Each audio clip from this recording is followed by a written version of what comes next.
Hai, saya Mr. Lucini. Mari kita tengok matematik bab 4 form 4. Matematik set. Kita tengok set ini. So, ada satu benda panggil subset, satu lagi benda panggil unsur. Subset artinya simbol macam C. Kalau unsur atau English element, dia punya simbol macam E. So, apa beza antara unsur dan juga subset?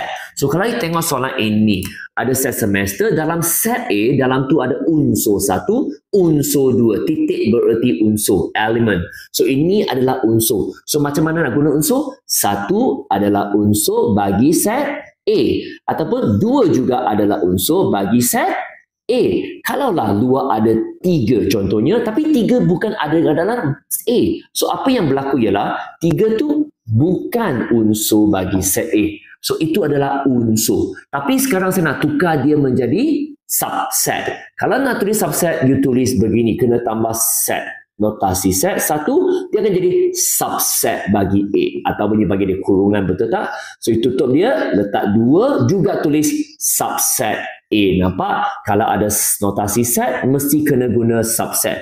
Kalau tidak, kena guna unsur punya simbol. So, itulah beza dia. Thank you. Untuk mengetahui lebih banyak, anda boleh join saya melalui kelas percubaan secara percuma. Cuma kena WhatsApp ke nombor ini. Kami akan membantu anda.